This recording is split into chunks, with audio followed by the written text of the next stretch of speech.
Shalom Bapak Ibu yang dikasihi Tuhan. Shalom. Bagaimana kabar Bapak Ibu pagi hari ini? Luar biasa. Dahsyat luar biasa. Puji Tuhan. Saya percaya ada sukacita yang luar biasa di tengah-tengah kita pagi hari ini. Amin. Mari Bapak Ibu yang rindu untuk menyembah Tuhan, persiapkan hati kita bersama. Angkat hatimu, angkat suaramu. Katakan, Bapa, Engkau mengenalku lebih dari siapapun juga. Dia Allah yang mengenal Bapak Ibu dan Saudara lebih dari siapapun juga.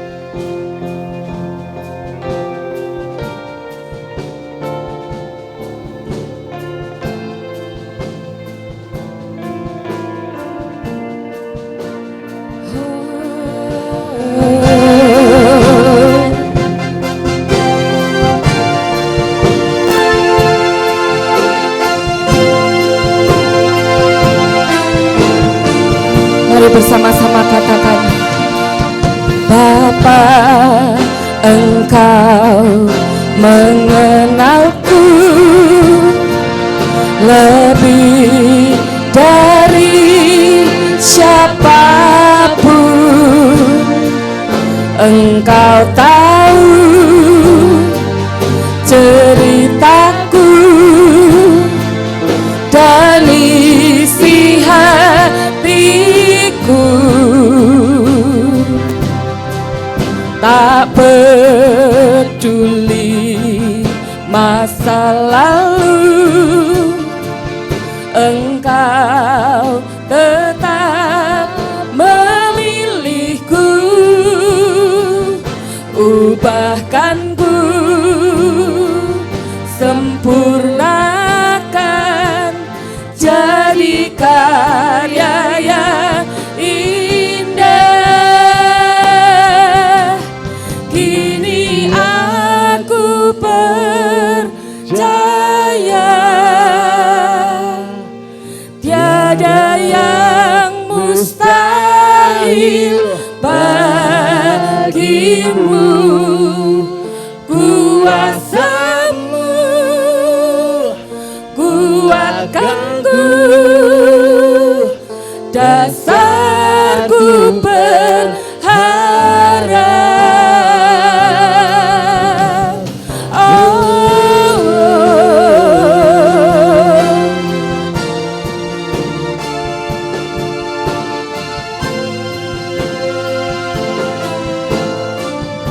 Sekali lagi bersama-sama katakan, Bapa, Engkau mengenalku lebih dari siapapun. Engkau tahu ceritaku dan isi hatiku. Tak peduli masa lalu, Tak peduli Engkau Tuhan lalu, Engkau tetap memilihku. Ubahkanku,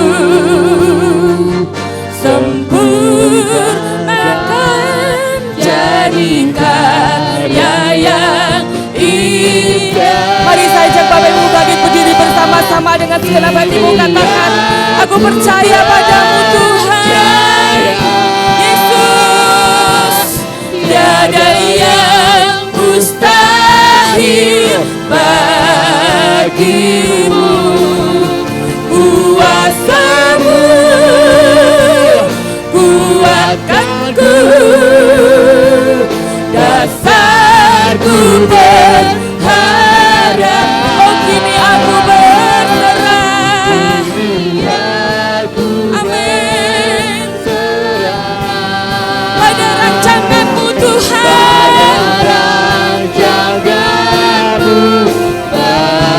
amin. Ku ikuti panggilanmu, bukan setia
Tuhan.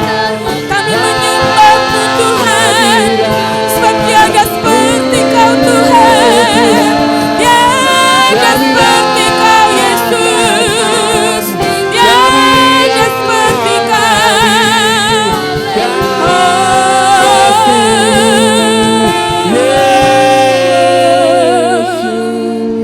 Haleluya.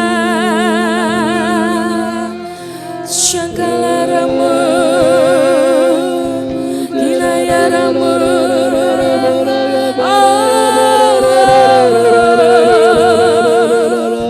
Haleluya.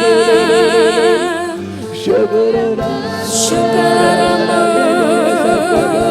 Yesus.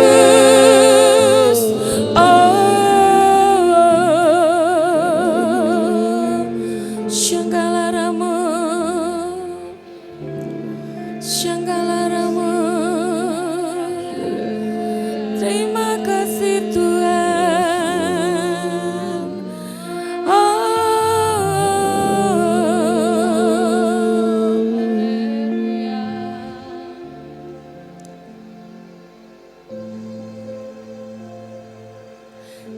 Kini aku percaya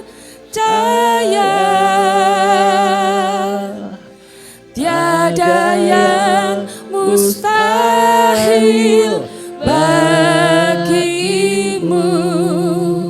Kuasa-Mu kuatkanku, dasarku berharap.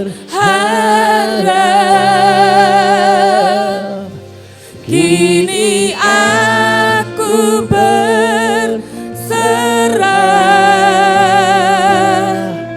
pada rancangan-Mu bagiku. Ku ikuti panggilan-Mu, bukan setia sampai akhir hidupku. Sekali lagi berkata sama-sama, kini aku percaya. Kini aku percaya tiada yang mustahil bagimu. Kuasa-Mu kuatkanku, dasarku berharap. Oh, kini aku berserah. Amin.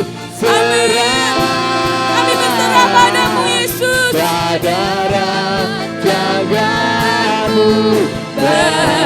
Bagimu ku ikuti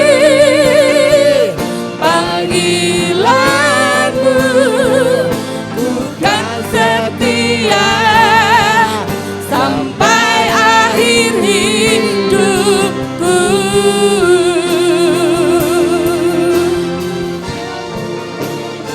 Amin. Terima kasih. Terima kasih Yesus.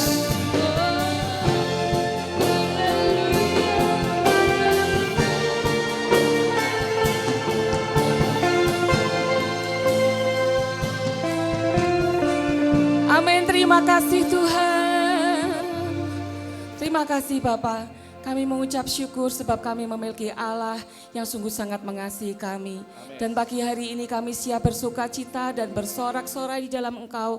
Sebab kami tahu kami memiliki Allah yang sungguh tidak tertandingi. Terima kasih Tuhan. Di dalam nama Tuhan Yesus Kristus kami berdoa. Haleluya. Amin.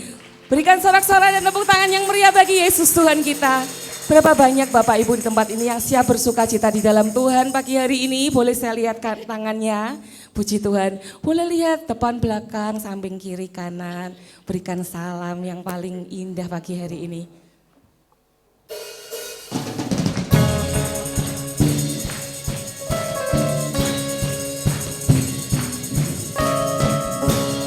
Mari bertepuk tangan bersama-sama.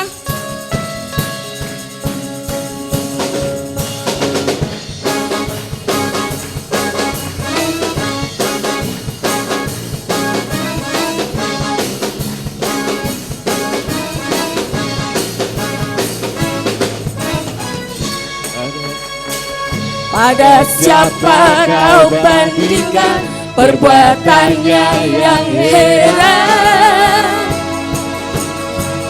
Tak ada kerajaannya yang terbesar, tak akan tergoyahkan. Semua musuh pun gemetar mendengar namamu Tuhan. Sorak kemenangan,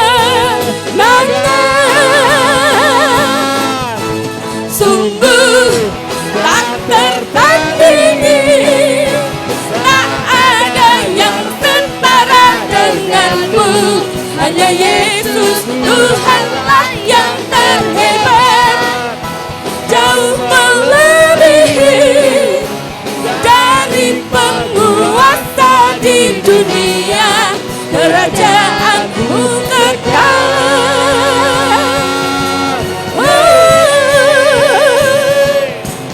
Haleluya. Ada siapa kau bandingkan perbuatannya yang heran? Tak ada, oh kerajaannya yang terbesar, tak akan tergoyahkan. Katakan bersama. Semua musuh pun gemetar mendengar namamu Tuhan. Sorak kemenangan, sungguh tak tertandingi. Tak ada yang setara denganmu. Hanya Yesus Tuhanlah yang terhebat, jauh melebihi dari penguasa di dunia. Kerajaanmu kekal.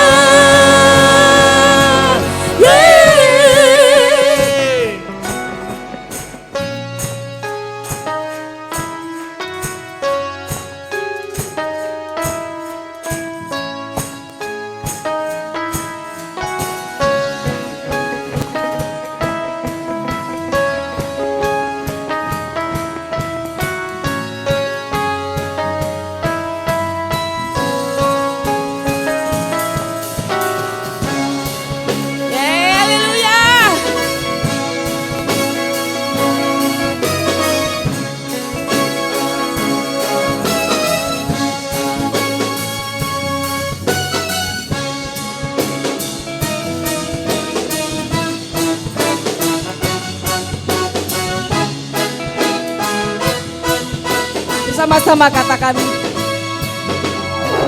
Sungguh tak tertandingi, tak ada yang setara denganmu. Hanya Yesus Tuhanlah yang terhebat, oh jauh melebihi, amin, dari penguasa di dunia.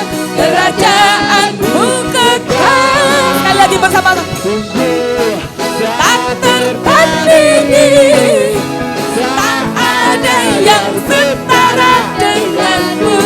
Hanya Yesus Tuhanlah yang terhebat, jauh melebihi dari penguasa di dunia. Kerajaanmu kekal.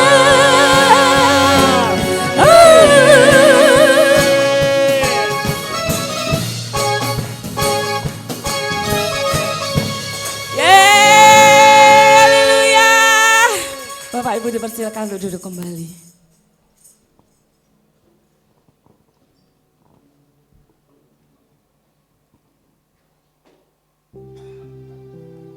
Bersama-sama kita persiapkan hati kita untuk mendengarkan firman-Nya pagi hari ini.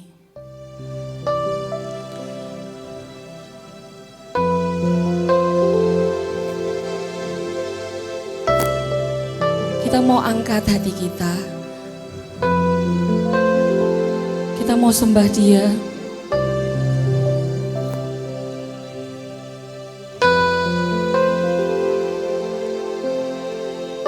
Mari katakan bersama-sama.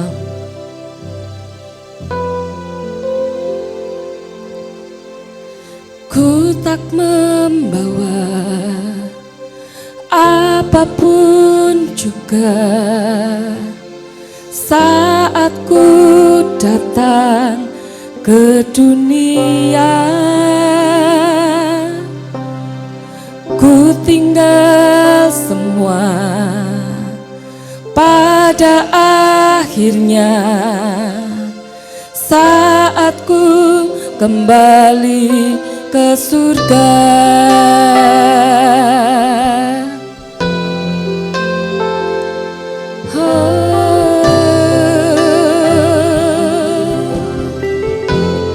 Mari dengan segenap hati katakan, ku tak membawa apapun juga saat ku datang ke dunia. Ku tinggal semua pada akhirnya saat ku kembali ke surga. Inilah yang ku punya, hati sebagai hamba yang mau taat dan setia padamu Bapa. Kemanapun ku bawa, hati yang menyembah dalam roh dan kebenaran sampai selamanya. Mari saja Bapak Ibu untuk bangkit berdiri bersama-sama. Katakan dengan segenap hati, ku tak membawa apapun juga saat ku datang ke dunia. Ku tinggal semua pada akhirnya saat ku kembali ke surga.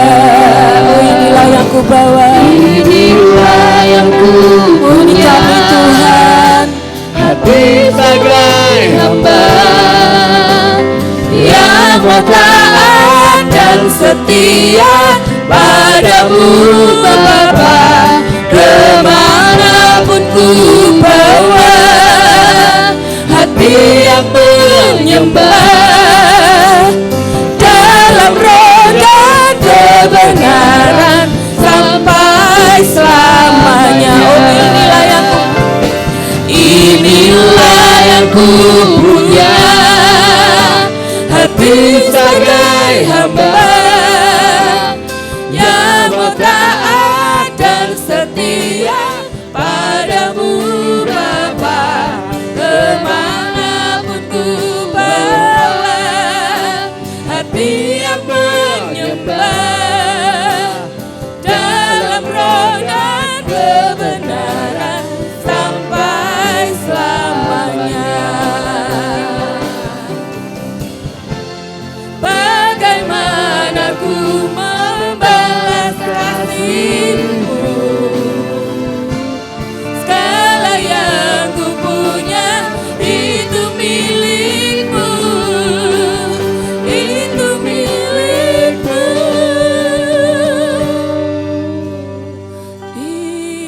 Inilah yang ku punya, hati sebagai hamba yang mau taat dan setia padamu Bapa. Kemanapun ku bawa, hati yang menyembah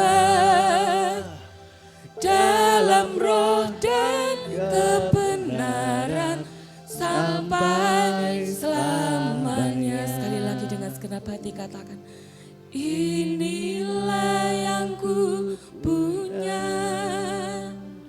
hati sebagai hamba yang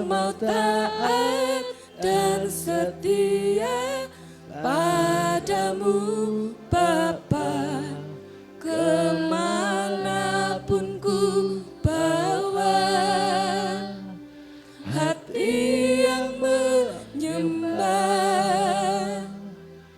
dalam roh dan kebenaran sampai selamanya.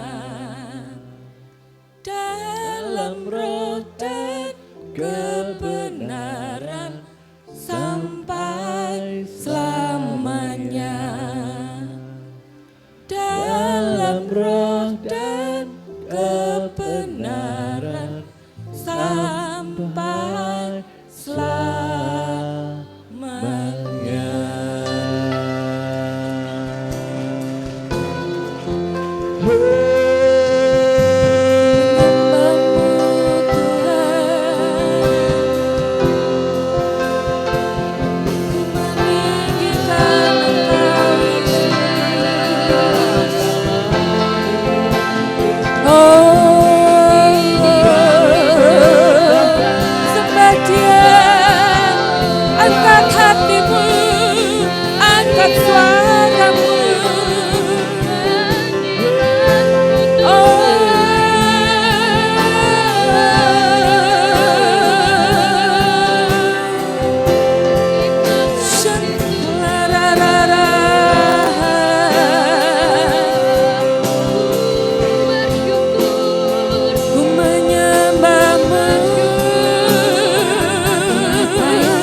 mengucap syukur Tuhan.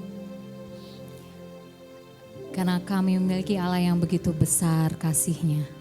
Begitu besar anugerah-Mu atas setiap kami Tuhan. Hingga kami ada hingga hari ini itu semua karena anugerah-Mu saja. Kami mau Tuhan, Kau bentuk hati kami, Kau bentuk menjadi hati sebagai hamba. Apapun yang Kau minta untuk kami lakukan, kami mau lakukan Tuhan. Karena kami begitu mengasihi-Mu. Karena Kau juga Tuhan memberikan semuanya bagi kami. Saat ini Tuhan persiapkan tanah hati kami. Jadi tanah hati yang subur. Biar setiap benih-benih firman yang ditaburkan itu dapat tertancap dan berbuah 10 kali lipat bahkan 100 kali lipat Tuhan. Kami percaya kami keluar dari tempat ini, kami jadi pribadi yang berbeda. Kami diubahkan, hati kami yang hancur Kau pulihkan. Hati kami yang berbeban berat Engkau legakan Tuhan. Dan kami Tuhan keluar sebagai pemenang dalam kehidupan kami. Kami percayakan seluruh kehidupan kami hanya di dalam tangan-Mu saja. Di dalam nama Tuhan Yesus. Haleluya. Amin. Beri kemuliaan buat Tuhan. Silahkan duduk Bapak Ibu. Shalom. Bagaimana kabarnya hari ini? Luar biasa dahsyat ya, kita percaya. Kita semua yang di sini pasti jawabannya luar biasa dahsyat. Walaupun dalam hatinya pasti tetap luar biasa ya. Dalam hatinya mau ngomong hancur berkeping-keping gitu ya. Kita hari ini mau belajar banyak ya. Karena saya juga belajar. Kita sama-sama belajar. Karena Tuhan sudah taruh tentang ini. Victim to victory mentality. Wah, apa tuh? Gitu ya.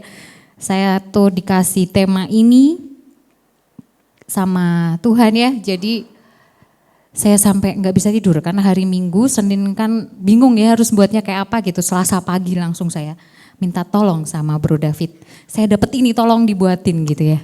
Dan ini desainnya. Jadi victim, imnya diganti ori ya. Jadi victory mentality. Kenapa?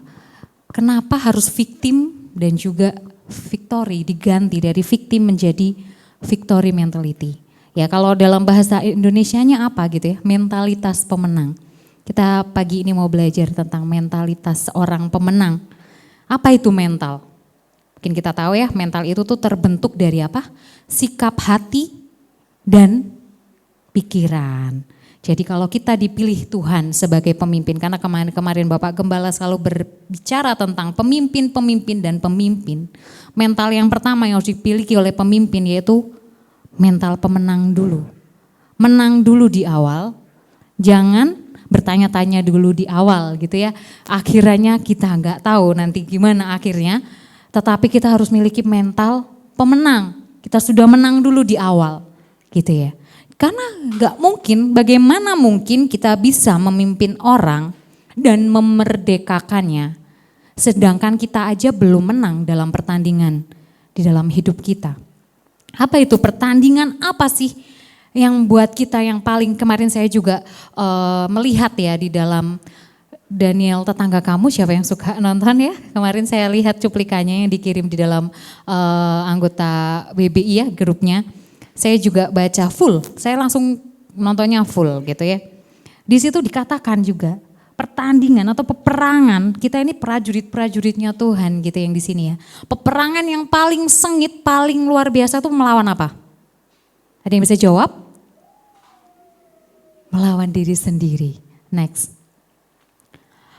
Pertandingan yang paling sengit itu adalah saat kita melawan ego kita sendiri. Jadi berarti di sini semua sudah tahu ya, pertandingannya tuh memang bukan melawan darah dan daging gitu ya, tetapi roh-roh jahat. Selain roh-roh jahat itu, yang ditengking duluan siapa?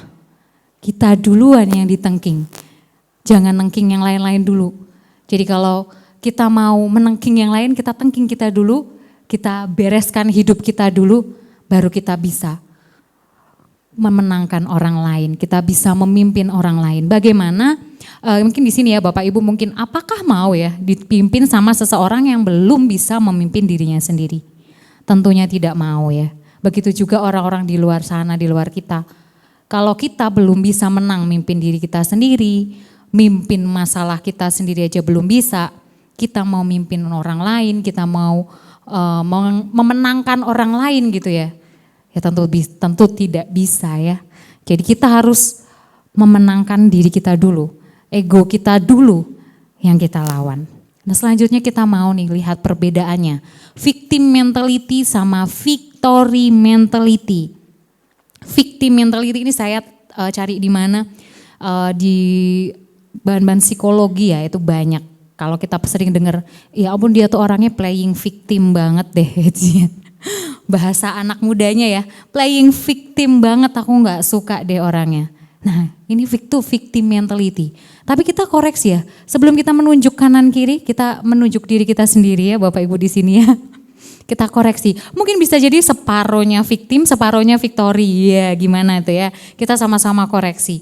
Kalau victim mentality itu dia dependent. Dependent tuh apa? Bergantung sama orang lain. Bergantungnya gimana maksudnya? Sangat terpengaruh dengan kata-kata dari orang lain. Terpengaruh, dia tuh berpihak gak sama aku. Atau bisa kebalikannya kalau victim itu. Semua orang tidak ada yang memihak aku. Aku tuh paling sengsara hidupnya. Dia tuh merasa seperti itu dependent. Dia tuh merasa bahwa semua orang harus berpihak. Kalau satu orang aja gak berpihak, dia langsung bilang semua orang tidak berpihak kepadaku. Itu victim mentality. Kalau victory mentality nggak peduli, dia independent. Dia berdiri sendiri. Dia tidak mau tahu ada yang misalnya dia berpihak dengan dia, ya oke. Ada yang tidak berpihak, selama yang dia lakukan dia benar, dia akan tetap lakukan. Karena kalau orang victim mentality dia belum bisa membedakan antara baik dan benar. Baru bisa baik dan buruk. Sedangkan kalau Victory itu dia sudah tahu mana yang benar dan mana yang baik. Karena tidak semua yang baik itu benar. Tapi semua yang benar itu baik. Nah, di sini Victory itu dia sudah punya kepercayaan diri yang kuat. Jadi dia itu independen sikapnya ya. Kalau victim mentality yang kedua, menyalahkan orang lain saat terjadi suatu masalah di dalam kehidupannya. Ya karena dia dependen itu. Jadi semuanya dia itu menyalahkan. Ya gimana ya, aku kayak gini soalnya nilai ulanganku tuh jelek tuh soalnya nganu sih. Kalau aku tuh karena dia tuh nggak mau nyontekin aku lah, nggak mau nyontekin. Dia nggak mau ngajarin aku soalnya tuh teman aku, bestie aku tuh dia tuh pinter di PDW gitu ya. Misalkan itu ulangan. Kalau pekerjaan, ya gimana aku nggak dipromosiin? Ya, padahal dia junior aku loh, aku udah senior duluan loh. Dia bisa-bisanya dia dinaikin kayak gitu. Pasti ada sesuatu dia sama manajernya. Aku tahu, aku yakin. Dia langsung gitu. Dan dia jadinya pasti jelek-jelekin aku depan manajer. Jadi aku gak bisa naik. Gitu.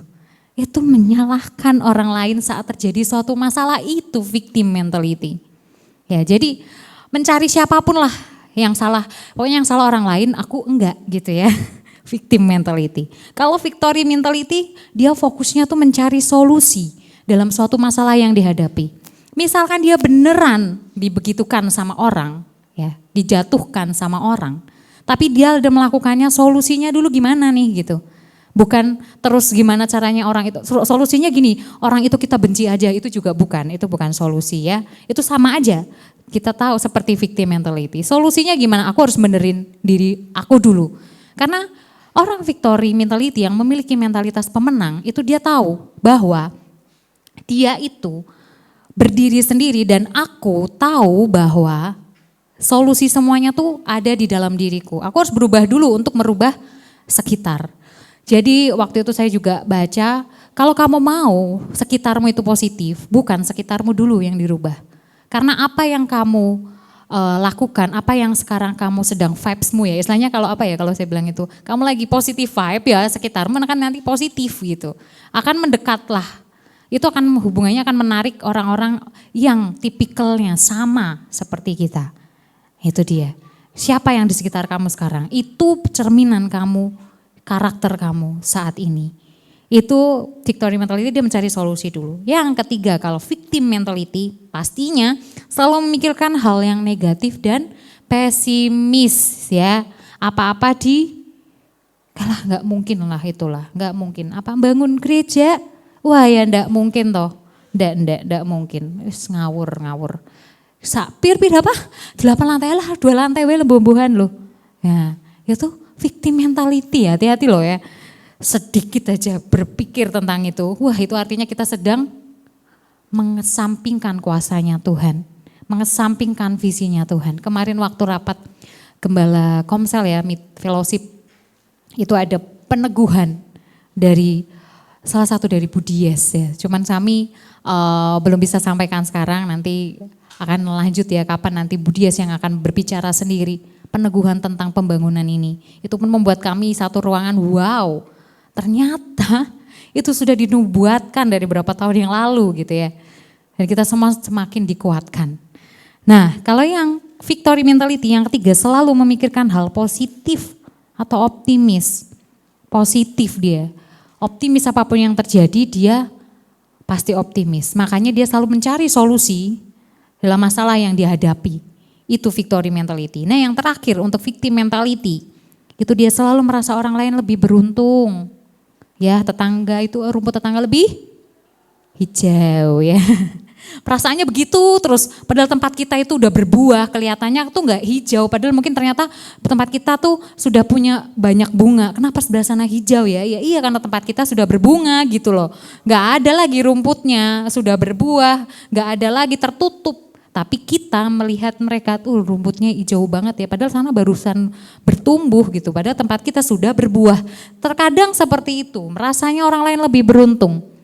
Padahal diri kita itu jauh lebih beruntung ternyata.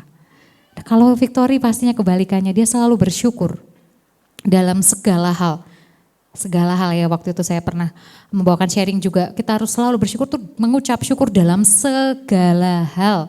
Bahkan misalkan kita mungkin beneran disalahkan orang lain gitu, tapi kita tetap mengucap syukur, kita tetap mencari solusi, kita enggak nyalahin A, B, C, D, E, selesai. Kalau kita cuman hanya memutar siapa saja yang salah, enggak akan pernah ada solusinya. Nah ini kalau dalam teori psikologi ya, ini kita belajar nanti sebenarnya masih banyak banget victim, cuma saya ambil 4 saja. Ini dari pembelajaran secara psikologi ya. Kita percaya kita juga banyak ketemu orang seperti ini atau mungkin dalam hati kita, oh ya Tuhan, aku seperti itu ya. Separuh sana separuh sini loh Tuhan. Ampuni gitu ya, gak apa-apa. Ini semua adalah mengoreksi Bapak Ibu dan saya juga. Karena firman Tuhan itu pedang bermata dua, hati-hati. Jadi ini menancap ke sana dan ke saya juga. Jadi selain dari secara psikologi kita mau belajar, contohnya ini ada di Alkitab, grup victim mentality dan grup victory mentality. Siapa itu? Next. 10 pengintai dan 2 pengintai. 10 pengintai itu victim mentality ya, kita tahu ya. 2 pengintainya victory mentality. Sebelumnya kita mau baca dulu di dalam Bilangan 13 ayat yang ke-25 sampai ke-33. Kita mau baca yang di akhir saja, itu kan dalam satu perikop tuh Bilangan 13 itu tentang pengintaian ya. Tapi kita mau baca di 25 sampai 33. Mari kita baca 2, 3.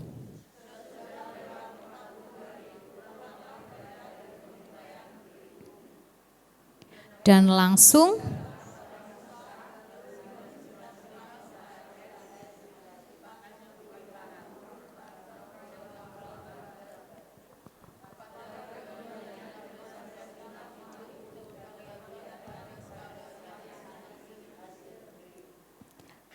mereka menceritakan kepadanya, kami sudah masuk ke negeri kemana kau suruh kami, dan memang negeri itu berlimpah-limpah susu dan madunya.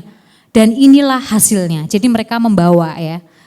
Yang ke-28, hanya bangsa yang diam di negeri itu kuat-kuat dan kota-kotanya berkubu dan sangat besar. Juga keturunan Enak telah kami lihat di sana. Orang Amalek, next, diam di tanah Negeb, orang Het, orang Yebus, dan orang Amori diam di pegunungan. Orang Kanaan diam dan sepanjang tepi sungai Yordan. 30, kemudian Kaleb mencoba menenteramkan hati bangsa itu di hadapan Musa. Katanya, tidak, kita akan maju dan menduduki negeri itu, sebab kita pasti akan mengalahkannya. Tetapi orang-orang yang pergi ke sana bersama-sama dengan dia berkata, kita tidak dapat maju menyerang bangsa itu karena mereka lebih kuat daripada kita. Juga mereka menyampaikan kabar busuk tentang negeri yang diintai mereka dengan berkata, negeri yang telah kami lalui untuk diintai adalah suatu negeri yang memakan penduduknya. Dan semua orang yang kami lihat di sana adalah orang-orang yang tinggi-tinggi perawakannya. Juga kami lihat di sana orang-orang raksasa, orang Enak, yang berasal dari orang-orang raksasa, dan kami lihat diri kami seperti belalang. Dan demikian juga mereka terhadap kami. Ya, kita lihat di sini di ayat yang paling sangat miris itu di 32 dan 33 ya. Kalau dibaca berulang-ulang kali dia sampai bilang bahwa kita tuh kayak belalang loh di depan dia. Itu yang negatif ya. Dilebay-lebaykan gitu. Itu memang victim mentality seperti itu ya. Kita mau lihat perbandingannya antara 10 pengintai versus 2 pengintai. Yang pertama ya, untuk 10 pengintai dia memperkatakan kemustahilan. Kurang puas dia memperkatakan kemustahilan itu masih kurang puas. Jadi dia nambahin kabar busuk ya di 32 loh. Juga mereka menyampaikan kepada orang Israel kabar busuk. Lah, kalau kabar busuk itu Kira-kira kabar benar apa enggak ya? Bukan ya. Kabar yang baik apa bukan? Bukan. Itu kabar busuk, itu benar-benar membuat orang biar tambah goyah gitu. Dan dia sampai bilang memakan penduduknya, padahal beneran apa kayak gitu apa enggak? Enggak, yang namanya juga kabar burung, kabar busuk ya. Itu jelas-jelas bukanlah kenyataannya. Jadi kita harus koreksi juga, ya, ini orang-orang yang suka menambah-nambahkan cerita, dilebay-lebaykan sekalian ceritanya di 32 sampai 33 biar tidak berperang. Biar karena lihat itu memang raksasa enggak? Memang. Bahkan si Yosua dan Kaleb bukan terus enggak kok dia kecil kok kayak kita juga enggak gitu, itu sama aja dong, dia lebay juga. Tetapi bilangnya enggak seperti itu gitu. Ya memang raksasa, kita memang lebih kecil gitu ya. Tapi si dua pengintai itu kan mengatakannya yang nomor satu dalam perkataannya hal positif. Nanti kita bisa buka di ayatnya, kita mau fokus dulu yang di 10 pengintai. Dia memperkatakan hal yang mustahil, kemudian memperkatakan hal yang busuk banget ya. Setelah itu nggak cukup di situ, setelah dia memperkatakan kemustahilan, bikin orang tawar hati, ditambahi bumbu kabar busuk. Setelah ditambahi bumbu kabar busuk, akhirnya yang ketiga, ini sangat miris, menghancurkan satu generasi bangsa Israel. Bayangkan loh, perkataan kita itu bisa menghancurkan satu generasi. Berbahayanya kita kalau kita tidak menjaga kata-kata kita. Kita tidak menjaga kehidupan kita. Kita selalu jadi victim mentality, padahal kita ngerasanya kita victory gitu ya, saat ini bertobat gitu ya. Kita ngerasa bahwa yang kita katakan tuh benar gitu. Padahal nomor 3 tuh berbahaya sekali, menghancurkan satu generasi bangsa Israel. Jadi satu generasi hilang untuk masuk ke dalam perjanjian Allah. Karena apa? Jadinya satu generasi itu bersungut-sungut. Karena ini kan 12 itu mewakili setiap suku di dalam Israel. Kalau si Yosua ini kan dari Efraim ya. Kaleb itu dari Yehuda. Yang diselamatkan cuman 2 generasi bangsa itu loh. Kenapa? Di 2 pengintai itu mereka memperkatakan hal yang positif. Yosua dan Kaleb itu bilang, saya percaya kuasa Allah yang menyertai bangsa Israel itu lebih besar. Akhirnya yang ketiga, Yosua dan Kaleb menyelamatkan keluarganya. Menyelamatkan bangsanya. Tuhan kita lihat ya di dalam perjanjian lama itu Tuhan begitu menampakkan betapa besar kuasanya. Banyak sekali ya kita lihat yang mati itu pasti gak cuma orang itu. Dia dan keluarganya masuk ke dalam tanah langsung sekeluarganya. Dan ini berbahaya. Jadi kita mau baca dulu di dalam Bilangan 14 ayat yang ke-6 sampai yang ke-9. Menyatakan bahwa si Yosua dan Kaleb, ini tuh saya percaya kuasa Allah tuh lebih besar. Kita baca bersama-sama, 2, 3. Tetapi Yosua bin Nun dan Kaleb bin Yefune, yang termasuk orang-orang yang telah mengintai negeri itu, mengoyakkan pakaiannya dan berkata kepada segenap umat Israel, negeri yang kami lalui untuk diintai itu adalah luar biasa baiknya. Jika Tuhan berkenan kepada kita, maka Ia akan membawa kita masuk ke negeri itu dan akan memberikannya kepada kita, suatu negeri yang berlimpah-limpah susu dan madunya. Hanya janganlah memberontak kepada Tuhan dan janganlah takut kepada bangsa negeri itu, sebab mereka akan kita telan habis. Yang melindungi mereka sudah meninggalkan mereka, sedang Tuhan menyertai kita. Janganlah takut kepada mereka. Jadi kata-kata Yosua dan Kaleb ini kalau kita dengarkan tuh kan sebenarnya sudah sangat-sangat menguatkan. Dia sudah menekankan nih bahwa yang melindungi mereka tuh sudah meninggalkan mereka. Sedangkan kita itu disertai Tuhan. Jadi jangan takut. Sudah dibilang seperti itu. Tetapi ya di ayat 10 miris sekali Bapak Ibu. Lalu segenap umat itu mengancam hendak melontari kedua orang itu dengan batu.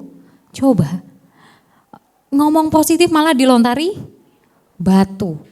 Karena kalau ya iyalah kalah jumlah 10 vs 2 gitu ya, 2 orang sama 10 gitu. Itu dia, tipikal orang sukanya ngetot ke yang paling banyak aja lah gitu loh. Tanpa dia tahu bahwa kebenarannya yang mana gitu. Mereka tuh kayak, ya gimana lagi 10 orang loh yang ngomong loh. 2 orang itu rasa, cuma 2, gak bakal bisa. Wes 2 orang itu tuh antek-anteknya Musa atau tanah Kanaan gitu biar kita mati di sana. Selalu bilang bahwa Allah akan membunuh mereka di tanah Kanaan. Padahal Tuhan gak pernah loh ya bilang seperti itu. Tuhan akan berikan yang limpah susu dan madunya. Sampai saya lihat ada gambar lucu. Gambar ini ini kayak buat anak sekolah minggu sebenarnya, tetapi penggambarannya lucu gitu. Kan tadi ya kecilnya seperti belalang kita di hadapan mereka ya, belalang terus sama orang itu berarti kan raksasa yang besar gitu. Kita mau lihat ini dia. Ya, yang di sebelah sini yang mungkin kan jumlahnya nggak 10 ya, yang sebelah sini adalah yang tadi victim. Moses, the land is full of giants men. Jadi dia ngomong sama Musa, Musa di sana itu banyak orang raksasa. Tapi yang sebelah kanan Victorinya bilang, just look at the size of the grapes bro. Coba lihat anggurnya segini-gini. Dia bilang gitu karena yang nanam kan orang raksasa ya kan, nggak mungkin doang anggurnya sama kayak yang punya belalang gitu istilahnya ya. Just look at the size of the grapes bu. Lihat loh, anggurnya gede-gede dia kayak gitu. Padahal itu penggambaran lucunya ya. Penggambaran dari 2 pengintai sama 10 pengintai. Sudah dibilangin disuruh lihat hasilnya, sudah dibawa. Ini dari anggurnya dari sana, kan orangnya raksasa pasti anggurnya raksasa dong ya. Nah ini penggambarannya sudah dibawa, sudah nyata. Mereka tetap bilang enggak, di sana orangnya orang-orang raksasa. Sehingga akhirnya orang bangsa-bangsa Israel itu malah sampai melempari batu. Saking mereka itu sudah tawar hatinya. Mereka itu ngerasa bahwa Tuhan sudah meninggalkannya. Dan akhirnya 10 pengintai itu upahnya apa? Upahnya dia meninggal, langsung mati di situ. Di Bilangan 14 ayat yang ke-36 sampai 38. Jadi di Bilangan 13 dan 14 itu kita akan membaca tentang 10 pengintai dan 2 pengintai ini. Di ayat 14-nya Tuhan itu marah sampai bilang, satu generasi ini gak akan ada yang masuk. Dihitung 1 hari jadi 1 tahun, 40 tahun suruh keliling ya. Bayangin aja. Untuk membunuh satu generasi, benar-benar satu generasi. Tuhan gak akan langsung matikan semuanya. Tetapi disuruh keliling 40 tahun. Kita mungkin saat ini bersungut-sungut seperti apa gitu ya. Kok Tuhan aku gak nyampe-nyampe, coba dikoreksi gitu. Jangan-jangan kita yang bikin kita muter jalannya. Bikin kita jadi jalannya kejauhan. Karena kita gak nurut. Karena kita sungut-sungut terus apa yang kayaknya gak mungkin aku ngelewatin itu, gak mungkin gitu. Memang segala sesuatu mungkin, tidak mungkin memang. Tuhan tuh mesti ngasih sesuatu yang spektakuler. Kalau biasa-biasa aja itu pemikirannya manusia berarti. Kita membuka di Bilangan 14 ayat 36 sampai 38. Upah yang diterima 10 pengintai itu langsung mati Bapak Ibu ya. Berbahaya sekali. Kita membaca 2, 3. Telah disuruh Musa untuk mengintai negeri itu yang sudah pulang, menyebabkan segenap umat itu bersungut-sungut kepada Musa dengan menyampaikan kabar busuk tentang negeri itu. Orang-orang itu mati, kena tulah di hadapan Tuhan. Tetapi yang tinggal hidup dari orang-orang yang telah pergi mengintai negeri itu hanyalah Yosua bin Nun dan Kaleb bin Yefune. Nah kalau dibaca lagi di ayat yang bawah, 39 hingga yang bawah, itu orangnya masih ngeyel karena kaget ya. Wah ternyata yang beneran ternyata Yosua sama Kaleb, gimana nih? Ayo kita serang sekarang. Nah, tambah kan, udah dibilangin loh, jangan, karena dia ngerasa bersalah gitu ya. Aku harus membela Tuhan gitu ya, karena aku harus kelihatan bahwa aku memihak Tuhan. Padahal udah dibilangin sama Musa, bukan waktunya. Tuhan itu lagi nggak ada di sini, kamu jangan nyerang. Tapi ngeyel ya, ngeyel terus habis itu banyak yang mati di dalam peperangan itu. Dan juga jadi cerai berai, wong dibilangin sudah Tuhan nggak di situ. Yosua sama Kaleb aja santai aja gitu ya. Ya udah sana mau nyerang silahkan, wong Tuhan nggak suruh serang sekarang. Semuanya tuh tetap akhirnya jadi mungkin seperti kita tuh yang saat ini kemarin gitu ya. Oh iya ya, kudunya aku kan ngelakuke sing wingi Tuhan mau. Wah, ya wes saiki lah gitu. Padahal Tuhan nggak berbicara apapun.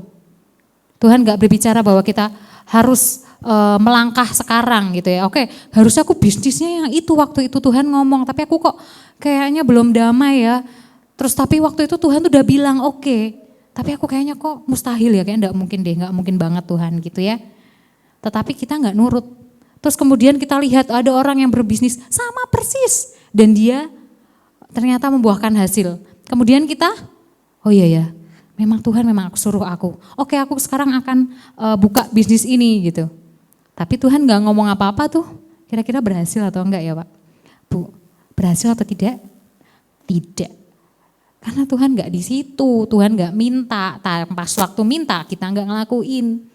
Pas waktu kita sadar gitu ya, kita mau ngelakuin, ya udah terlambat semuanya. Jadi dari kasus 10 pengintai, ada 2 pengintai tadi itu kita belajar. Belajar apa sih yang pertama? Yang kita mau baca bersama-sama nih ya. Di next. Ya.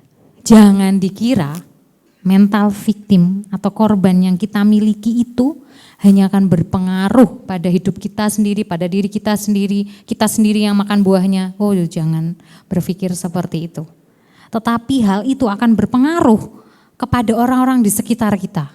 Khususnya keluarga dan orang yang dipimpin sama kita, siapapun yang kita pimpin. Keluarga, misalkan saya ibu rumah tangga, ya berarti yang kamu pimpin siapa? Anakmu, suami, ya itu keluarga. Misalkan kita memimpin siapa? Diri kita sendiri dan teman-teman misalkan. Keluarga itu sangat terimbas kalau kita memiliki mental itu. Jadi jangan sampai kita berpikir bahwa nggak apa-apa ya aku berpikir seperti ini kan ya aku sendiri gitu. Ya gimana aku udah kayak gini apa adanya bawaan orok gitu ya. Jangan. Tuhan itu sanggup pulihkan, sanggup ubahkan. Next, karena inti dari kepemimpinan itu adalah pengaruh ya Bapak Ibu. Jadi kalau pengaruhnya itu enggak baik gitu ya, ya pastinya sekitarnya akan enggak baik gitu. Kita mau baca bersama-sama dulu. Di sini 2, 3. Sekarang aku tahu bahwa Tuhan memberi kemenangan kepada orang yang diurapinya dan menjawabnya dari sorganya yang kudus dengan kemenangan yang gilang gemilang oleh tangan kanannya. Jadi Bapak Ibu di tempat ini, siapa yang mau memiliki pengaruh yang positif bagi lingkungan sekitarnya bisa lambaikan tangannya? Siapa yang mau? Oke, kalau yang mau harus katakan saya punya mental pemenang bersama-sama. 2, 3. Saya punya mental pemenang. Kurang keras dong. 2, 3. Beri kemuliaan buat Tuhan. Luar biasa. Nanti kita pulang dari sini semuanya memiliki mental pemenang. Amin. Amin. Nah bagaimana selanjutnya itu? Bagaimana cara kita memiliki mentalitas pemenang? Saya dapat 3 poin ini. Top ya. Top. Yang pertama, trust. Kedua, optimis. Yang ketiga, positive mindset. Ya pakai bahasa Inggris dikit enggak apa-apa ya ini. Trust, optimis, positive mindset. Ini yang 3 hal ini tuh berkesinambungan ya. Pertamanya trust dulu.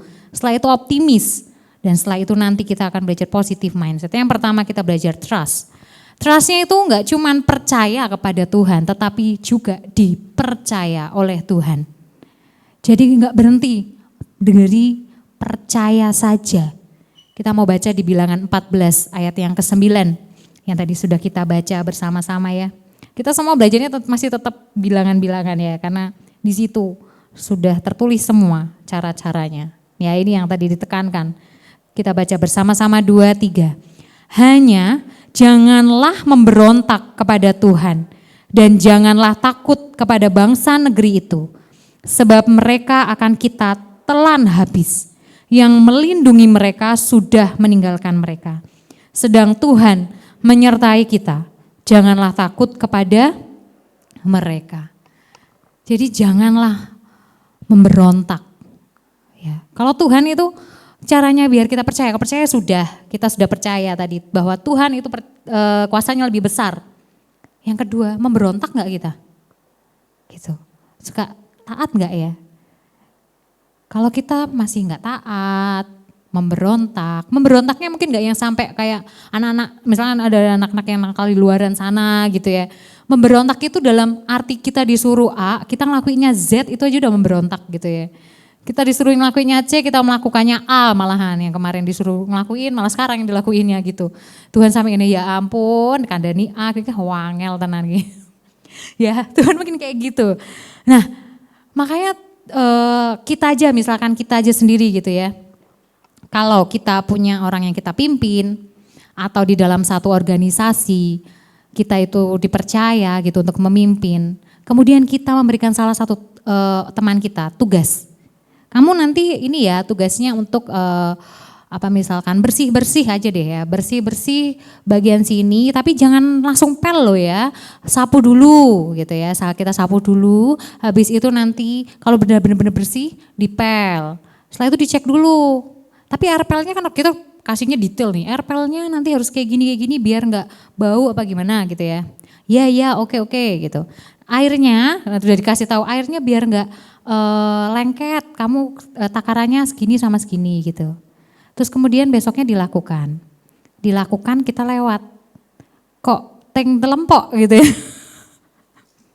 Kita tanya, sebentar, kemarin kamu kayak gimana?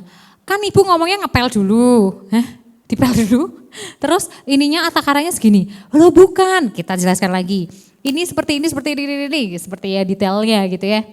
Terus oh iya oke bu, oke. Terus oke, besoknya kok sama lagi nemplok. Oh iya bu, saya lupa belum nggak ngakuin yang kemarin. Yaudah, besok lagi ya bu, besok. Begitu terus, capek nggak? Capek loh, ngulangi terus. Begitu terus. Akhirnya gini, wes kue rasa ngepel, wes kue turu weh. Seng lione weh. Akhirnya kan gitu ya, kita capek loh. Akhirnya diganti aja lah, Swen gitu. Capek. Lah kita yang manusia aja tahu loh. Bahwa kalau kita mengulang kontrak instruksinya diulang terus, capek. Akhirnya kita memutuskan untuk menggantinya. Tuhan gitu nggak kira-kira? Wah apalagi Tuhan ya. Ini nggak cuma perkara ngepel gitu loh. Ini nggak cuma perkara untuk ngurusin orang. Ini tuh perkara besar yang Tuhan kasih ke kita. Perkaranya besar. Jadi jangan cuma ngerasa oh ya udah sih memang Tuhan kan pengennya gini ya udahlah aku jadi orang Kristen yang biasa aja gitu ya. Yang penting kayak gimana Tuhan minta aku apa taat. Oke aku taat, Tuhan minta apa aku taat gitu. Ngomongnya toh. Tapi waktu disuruh ngelakuin hal besar yang kosek tuh Tuhan. Kayaknya itu bukan dari Tuhan. Karena itu aku kok nggak damai ya. Itu padahal bukan di sini loh masuknya. Di sini kayaknya nggak pakai nalar ya Tuhan ya, kayaknya nggak mungkin deh, masa Tuhan kayak gitu ya, mempertanyakan lagi. Caranya biar nggak mempertanyakan, ya kita harus kenal dulu sama Tuhan kita. Ini suaranya Tuhan apa suaranya diri kita sendiri apa suaranya iblis gitu ya. Kita harus kenali itu dulu. Jadi Yosua dan Kaleb itu percaya kepada Tuhan dan dipercaya, makanya apa saja yang diperbuat itu berhasil. Kalau kita sudah percaya sama Tuhan dan dipercaya sama Tuhan, itu apa saja yang kita lakukan itu berhasil. Amin. Jadi kalau kita cuma percaya aja berhenti gitu ya. Tapi ternyata Tuhan gak percaya apapun yang kita lakukan, tidak dipercaya apapun, itu berbahaya sekali Bapak Ibu. Kita ngelakuin apa aja tuh sulit banget. Kita sama orang lain tidak dipercaya, itu sulit juga kita membangun relasi dengan orang kalau kita sudah tidak dipercaya. Makanya rasa percaya, trust ini gak cuman kita kepada Tuhan, tapi Tuhan kepada kita. Gimana caranya? Jangan memberontak. Taat aja sama apa yang Tuhan mau. Kemudian next. Ini dia. Kita mau baca ya bersama-sama. 2, 3. Saat kita percaya kepada Tuhan dan taat melakukan kehendaknya, maka kita akan dipercaya oleh Tuhan sehingga kita mendapatkan kemenangan penuh dari Tuhan. Amin. Selanjutnya kita mau optimis. Nah, belajar tentang optimis nih Bapak Ibu. Optimis itu di dalam bilangan itu Kaleb yang bersikap optimis. Langsung dia mengkat waktu itu. Di bilangan 13 ayat yang ke-30 kita bisa buka kembali.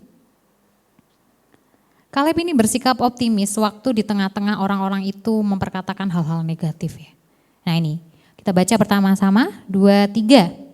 Kemudian Kaleb mencoba menenteramkan hati bangsa itu. Katanya, tidak, kita akan maju dan menduduki negeri itu sebab kita pasti akan mengalahkannya. Itu sikap optimis. Walaupun itu kita kayak belalang gitu ya, dia yang kayak raksasa kayak manusia, kita belalang gitu ya, tapi dia tetap bilang, enggak, kita akan maju. Kita akan menduduki negeri itu karena dia sudah pegang janji Allah yang pertama, yaitu dia akan memenangkan tanah Kanaan. Tuhan sudah memberikan tanah Kanaan. Oh sudah loh, sudah memberikan, kan tinggal kita itu melangkah manut sama Tuhan gitu. Kalau Tuhan sudah bilang kamu nanti bakalan menang di era yang ini, misalkan di masalah keuangan.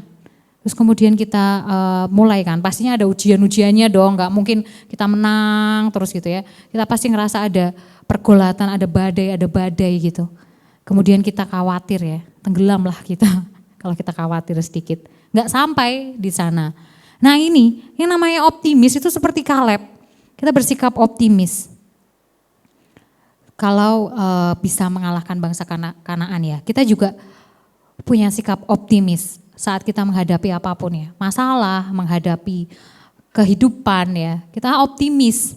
Karena kalau orang optimis itu kita lebih merhatikan solusi, seperti yang tadi saya katakan di dalam victory mentality, dia lebih mencari solusi, karena dia orangnya optimis, jadi dia akan mencari solusinya, bukan mempermasalahkan siapa yang salah, kenapa terjadi masalah, kenapa kok terjadi dalam kehidupanku, atau malah gini, ya ampun kenapa ya hidupku gini banget, kenapa aku tuh sengsara banget, kenapa menderita banget, nggak kayak dia, dan dia. Ya itu jadinya kayak victim apa victory itu ya? Victim atau victory? Victim. Ya nanti jadi kayak victim, kita mentalnya korban terus. Terjadi, maka terjadilah apa yang kita pikirkan, terjadilah apa yang kita khawatirkan. Jadi berbahaya sekali loh, kita ini kan sudah ada Roh Kudus di dalam kita, ada Roh Allah. Di mana saat apapun yang kita perkatakan, itu kuasanya besar. Makanya kita tuh dilatih terus menerus untuk menjaga perkataan tuh karena itu. Roh Allah udah di kita, hati-hati. Nanti malah kita ngomongnya jelek, sudah buyar masa depan kita, masa depan keluarga kita. Menghancurkan satu generasi. Berbahaya ya. Kita mau baca next. Kita baca ya bersama-sama dan ditanamkan dalam hati nih yang ini. Oke. 2, 3. Orang yang optimis melihat kesempatan di setiap kesulitan. Tapi orang pesimis selalu melihat kesulitan di setiap kesempatan. Kalau kita itu setiap ada kesempatan ngelihatnya cuman kemustahilannya toh gitu ya. Ya udah, kita udah tahu nih kita orang optimis apa pesimis gitu. Tapi kalau kita selalu apapun yang terjadi aku pasti bisa lewati. Tuhan pasti punya rencana yang indah dalam kehidupanku. Itu namanya orang optimis. Kita percaya kita semua orang-orang optimis tempat ini. Beri kemuliaan buat Tuhan. Haleluya, semuanya orang optimis. Setelah kita punya percaya dan dipercaya, setelah kita punya optimis, terbentuklah yang terakhir, positive mindset. Mindset itu sikap yang mempengaruhi cara kita memandang kehidupan. Itu tuh mindset ya, kita mau lihatnya mau apa nih, itu kita yang pilih sikapnya kita. Kalau kita tadi nggak punya trust, nggak punya optimis, susah kita punya positive mindset. Bagaimana mungkin kita menjalani ya perjalanan hidup tanpa ada rasa percaya sama Tuhan dan nggak dipercaya sama Tuhan. Wah, Wah ngeri sekali itu sih, kayak gelundung ya, gelundung gak tahu kemana lah itu hilang. Itu kalau orang yang nggak percaya dan nggak dipercaya udah dua hal itu aja udah ngeri. Udah gitu pesimis lagi ya, terakhirnya nggak mungkin positif ya. Jadi kita harus pertama trust dulu, terus kemudian optimis. Jadi harus inget top ya, trust, optimis, positive mindset. Jadi mindset itu mempengaruhi cara kita memandang masalah, memandang kehidupan, memandang cara orang berbicara aja itu udah dari mindset. Orang misalkan ada orang ya, kok dia ngomongnya kayak gini gitu ya. Kadang saya ditanya, dia ngomong gini loh, kamu tahu nggak? Itu kan nyakitin. Sebentar, kayak gimana ngomongnya? Loh kok aku biasa aja ya? Kenapa emang kenapa? Soalnya kan dia tuh artinya ngomongnya gini-gini. Oh alah kok aku rak tekan ya, gitu. Kadang sampai bilang kok rak peka gitu ya. Cuman saya kadang mencoba ya, karena wah banyak lah hal-hal yang seperti yang terjadi dalam kehidupan saya kalau mau dirangkum gitu ya. Membuat saya menjadi, aku memilih mengambil positif karena saya pernah mengambil negatifnya dan hasilnya itu menjadi kehidupan saya sendiri menjadi berantakan gitu ya. Kalau kita mengambilkan semuanya tuh merasa melihat dari kenyataannya aja gitu tuh kayak wah ini negatif semua lah dalam kehidupan. Wah yang namanya khawatir dan juga tidak sukacita, tidak damai itu setiap hari ada kalau kita punya negatif mindset. Tetapi saat kita punya positif mindset, negatif sekalipun di dalam kehidupan kita tetap ada sukacita dan damai sejahtera. Amin. Seperti yang dialami juga oleh Yosua ya. Jadi kalau mindset itu kan saat kita memandang dan kita tuh kotak kita ya, nggak bisa loh kalau kita bilang pakai kata-kata negatif. Dia nggak bisa membaca bahwa kita nggak boleh seperti itu gitu ya. Kita mau coba bermain sebentar ya Bapak Ibu ya. Nanti Bapak Ibu coba nanti langsung pikirkan apa yang saya katakan. Ya, apapun loh yang saya katakan. Ya, siap-siap. Jangan memikirkan gajah. Ya kira-kira yang dipikirkan apa? Apakah ada yang mikir semut di sini? Waktu saya ngomong jangan memikirkan gajah atau gajah yang keluar pertama kali? Gajah ya. Gajah apa semut apa kucing malah. Jadi otak kita tuh nggak bisa di depannya ada kata jangan. Itu nggak bisa. Jangan memikirkan gajah, langsung gajah yang muncul. Bukan semut, bukan kucing gitu ya. Padahal dibilangnya jangan mikirin gajah lo ya. Jangan lo, gajah. Tambah ceto gitu ya. Nah itu. Makanya orang bermain sama pilot itu tidak boleh berkata jangan nabrak tenan. Dia nggak boleh kata-kata negatif. Itu di dalam peraturan pilot ya, karena dulu saya pernah bekerja di aviation. Itu ada kata-kata seperti itu, nggak boleh ada kata-kata negatif. Karena otak nggak bisa terima itu. Nah, itu juga, itu namanya positif. Kita harus masukannya positif, nggak boleh ada kata. Kita seperti mungkin ibu-ibu di sini ya, yang membaca tentang parenting gitu ya. Kalau kita mau ngelarang tuh nggak boleh pakai kata jangan, nggak boleh kata nggak boleh gitu, nggak boleh pakai kata enggak. Susah loh, susah banget. Kemarin saya nasihatin anak saya aja tuh saya mikirnya dari sini sampai rumah. Ditata bener, nggak boleh ada kata jangan, nggak boleh ada kata enggak, nggak boleh ada kata ini. Wah itu waktu ngomong aja sampai bikin saya pusing. Karena menahan emosi, menahan ini, tapi harus ngomongnya nadanya ya itu belum belajaran banget ya buat kita semua yang ibu-ibu, bapak-bapak mungkin juga bahwa parenting itu enggak segampang itu ya. Nah itu juga harus diterapkan ke diri kita sendiri. Karena Yosua dan Kaleb sudah memiliki trust yang kuat, optimis, maka mereka itu memiliki positive mindset. Dia tuh sudah percaya penuh sama Tuhan. Tuhan juga sudah percaya. Emang Tuhan tadinya enggak percaya sama 12 pengintai? Percaya, sudah dipercaya. Tetapi pilihan mereka dong, mereka tuh memberontak atau tidak. Karena Tuhan tidak menciptakan robot. Tuhan itu menciptakan manusia yang punya kehendak bebas gitu. Tapi dua orang itu Yosua dan Kaleb memilih untuk positive mindset.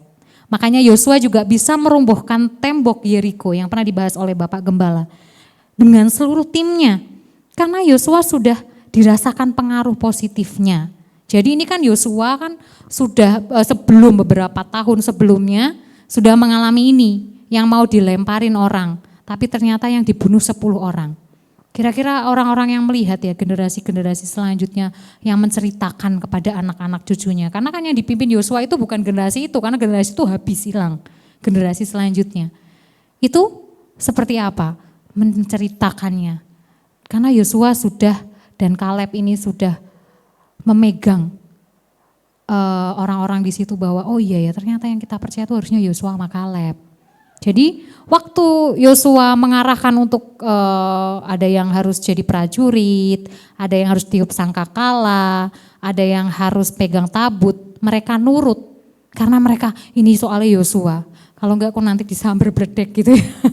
Karena udah ada ajarannya dulu tuh, bapak ibu ada mbah-mbah aku itu meninggal karena enggak nurut, aku mau nurut. Akhirnya enggak ada yang berontak karena sudah dipupuk dulu gitu ya. Jadi apapun yang kita lakukan sekarang itu sebenarnya adalah yang kita pupuk 10 tahun yang lalu, 20 tahun yang lalu, 5 tahun. Itulah buahnya yang sekarang kita rasakan. Jadi yang terakhir kita mau baca di Filipi 4 ayat yang ke-8. 2, 3, kita next.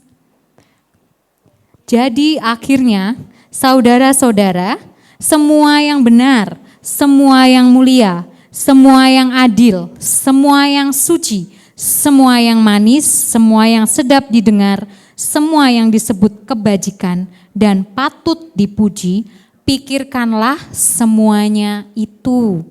Ini yang harus dipikirkan. Caranya biar bisa positif mindset, ini dibaca Bu tiap hari, tiap pagi gitu ya. Jadi misalkan ada rintangan gitu ya, sebentar aku baca Filipi 4 dulu, bentar, biar tetap positif ya. Gimana caranya? Ini positifnya itu, wah pokoknya semua yang benar, semua yang mulia, semua yang suci, semua yang disebut kebajikan, masuk gitu. Itu afirmasi. Jadi setiap hari, setiap pagi biasanya mungkin ada yang suka mengikuti afirmasi pagi. Nah ini bagus dimasukkan di dalam setiap afirmasi pagi kita ya Bapak Ibu biar selalu positif hidupnya. Nah saya mau putar video. Video ini video inspirasi. Ya bagi Bapak Ibu kita mau menyaksikan sebentar.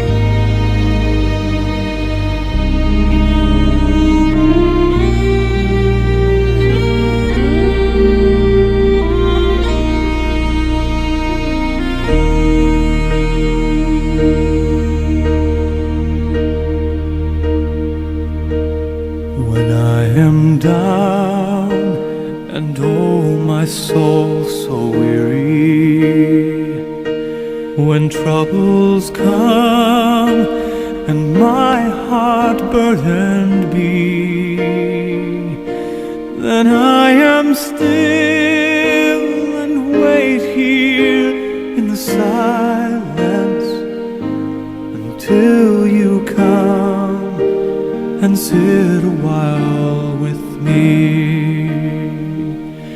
You raise me up so I can stand on mountains. You raise me up to walk on stormy seas. I am strong when I am on your shoulders. Raise me up to more than I can be.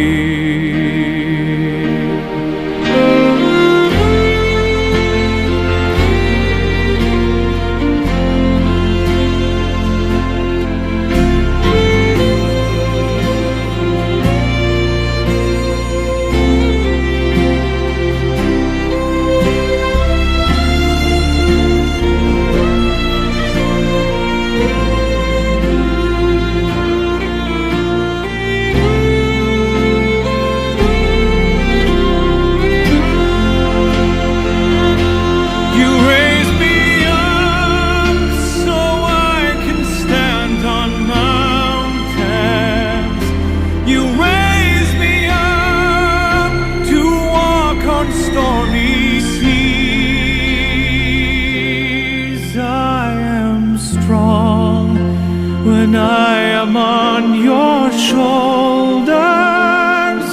You raise me up to more than I can be.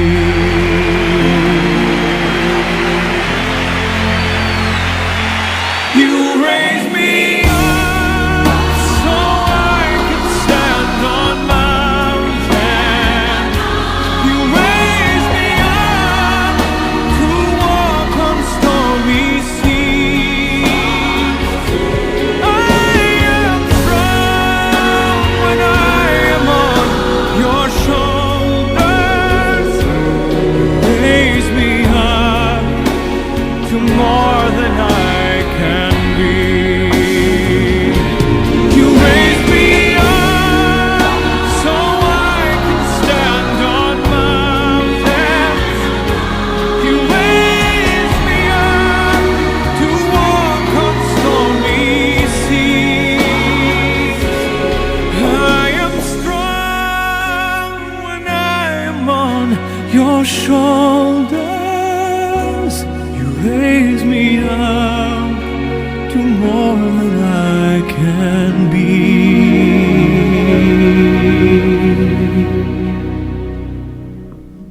You raise me up to more than I can be.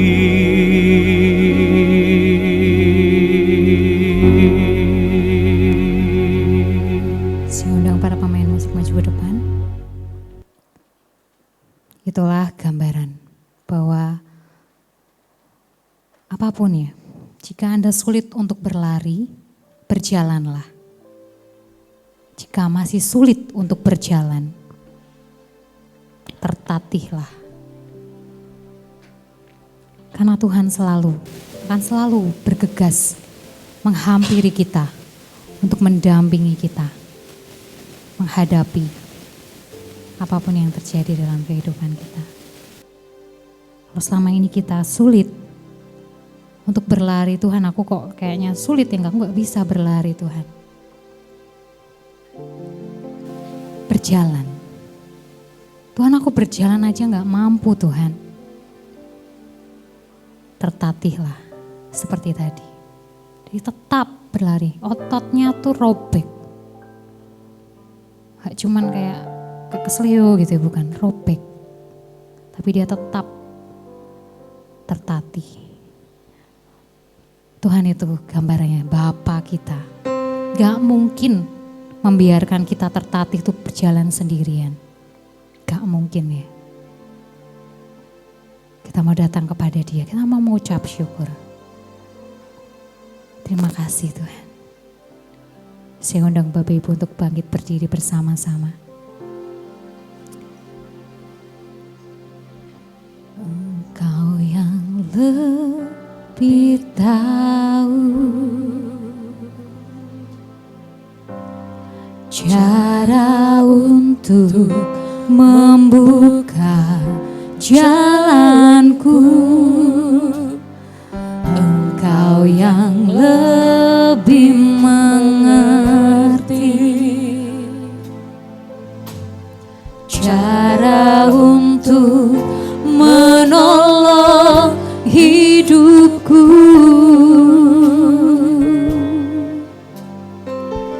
Ku percaya Kau Tuhan yang tak pernah gagal, menjadikanku lebih dari pemenang. Ku percaya Kau Tuhan yang tak pernah lalai, menepati janji-janjimu. Sebab Dia yang lebih tahu. Kita akan letakkan dengan penuh iman. Engkau yang lebih tahu cara untuk membuka jalanku. Engkau yang lebih mengerti cara untuk menolong hidupku. Oh, ku percaya Kau Tuhan yang tak pernah gagal menjadikanku lebih dari pemenang. Ku percaya Kau Tuhan yang tak pernah lalai menepati janji-janjimu.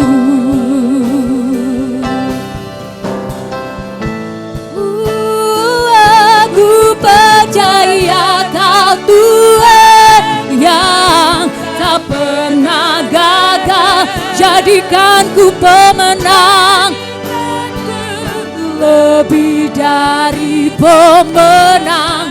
Ku percaya Kau Tuhan yang tak pernah lalai menepati janji-janjimu. Sebab kami percaya Kau Tuhan yang pernah menjadikanku lebih dari pemenang. Ku percaya Kau Tuhan yang tak pernah lalai menepati janji-janjimu, menepati janji-janjimu, oh, menepati janji-janjimu.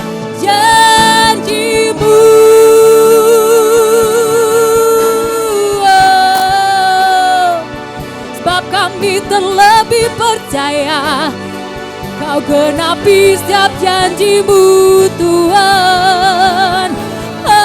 Kaulah yang jadikanku pemenang, sebab hanya Engkaulah Tuhan. Kami percaya penuh kepadamu.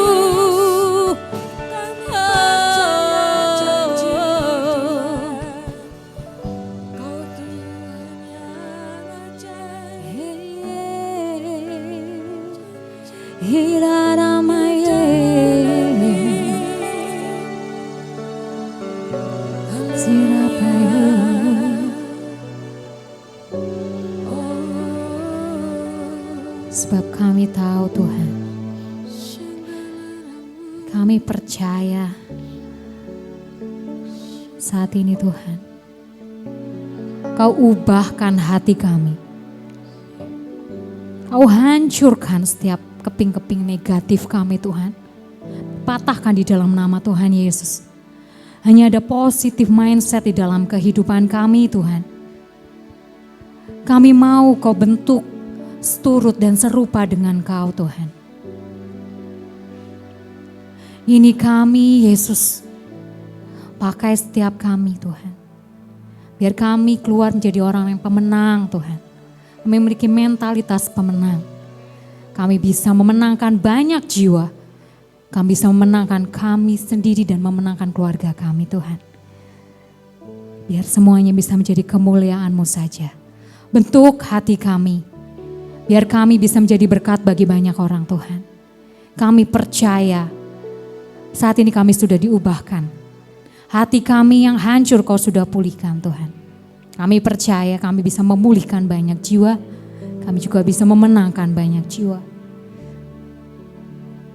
Bagi siapapun yang memiliki iman, memiliki pengharapan dan yakin pulang menjadi pemenang, katakan amin. Beri kemuliaan buat Tuhan.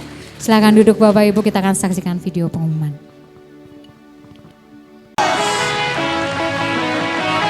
Boleh semua tangan di atas lagi Tuhan, ya, come on.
turun atas hidupku.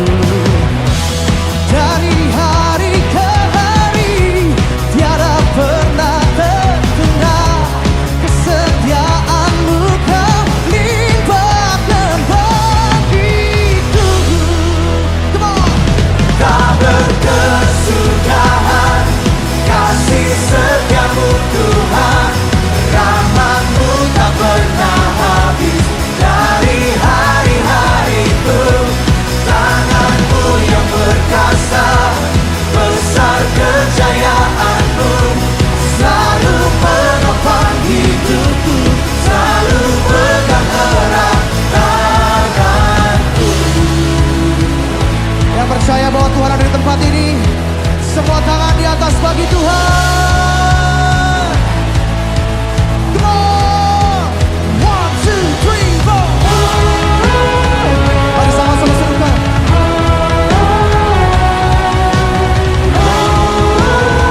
Lebih keras bagi Tuhan.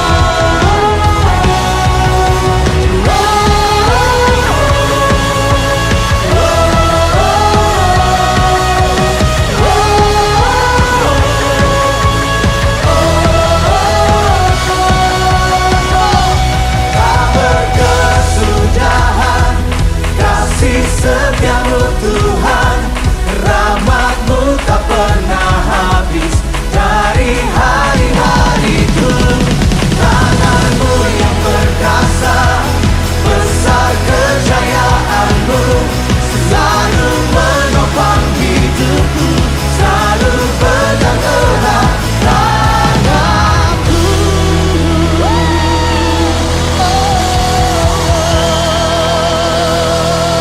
Shout to Jesus.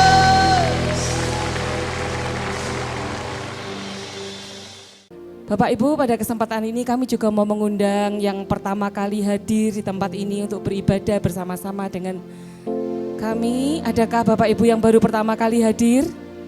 Puji Tuhan semuanya jemaat yang setia.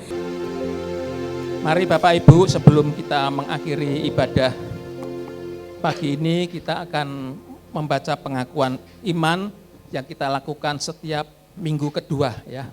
Kita akan baca pengakuan iman, kita akan angkat tangan kita, hitungan ketiga mulai. 2, 3. Alkitab adalah firman Allah, Allah yang Esa itu Tritunggal adanya, Yesus yang lahir, mati, bangkit, naik ke surga, adalah juru selamat pengantar kita dan raja segala raja. Manusia berdosa harus bertobat dan beriman agar diampuni, dibenarkan dan dilahirkan baru, lalu dibaptis secara selam dan hidup suci. Bahasa roh adalah tanda awal baptisan Roh Kudus. Gereja melakukan perjamuan kudus dan meyakini kesembuhan ilahi. Tuhan Yesus akan datang kembali, ada kebangkitan tubuh, kerajaan 1000 tahun, hukuman kekal dan hidup kekal. Masih berdiri saudaraku, mari kita akan berdoa buat persembahan. Bapa di surga, kami pagi ini membawa seluruh persembahan jemaat-Mu ke dalam tangan kasih-Mu Tuhan. Engkau akan memberkati setiap persembahan kami dan Tuhan akan menguduskan setiap persembahan kami Tuhan. Sehingga persembahan kami ini boleh menjadi persembahan yang menyenangkan hati-Mu. Terima kasih Tuhan Yesus. Terima kasih buat untuk firman-Mu yang disampaikan oleh hamba-Mu Ibu Sakita. Kau akan memberkati beliau Tuhan, Kau pakai beliau lebih lagi Tuhan. Dan apabila kami sebentar akan meninggalkan tempat ini Tuhan, kami akan pulang ke rumah kami masing-masing. Kami mohon Engkau akan memberkati seluruh jemaat-Mu Tuhan, supaya berkat Tuhan menyertai kami sepanjang minggu ini. Saudaraku yang dikasihi Tuhan, mari kita akan angkat kedua tangan kita. Kiranya Tuhan akan memberkati engkau di dalam segala pekerjaanmu. Suamimu akan takut akan Tuhan. Istrimu akan seperti pohon anggur yang subur, yang diberkati oleh Tuhan. Anak-anakmu akan seperti pohon zaitun yang Tuhan berikan masa depan yang penuh dengan pengharapan. Dan Tuhan akan memberikan kebahagiaan di dalam rumah tanggamu. Sehingga rumah tanggamu semakin hari semakin kian baik. Dan Tuhan akan menyertai engkau kemanapun engkau pergi, sehingga engkau tidak pernah kekurangan sesuatu yang baik yang daripada Tuhan. Dan sekarang pulanglah, kiranya berkat yang dari Allah Bapa, kasih karunia dari Tuhan Yesus Kristus, dan persekutuan dari Allah Roh Kudus menyertai kita semua sekarang sampai selama-lamanya. Yang percaya katakan bersama-sama, amin. Tuhan Yesus memberkati. Selamat siang. Selamat pulang, Tuhan Yesus memberkati.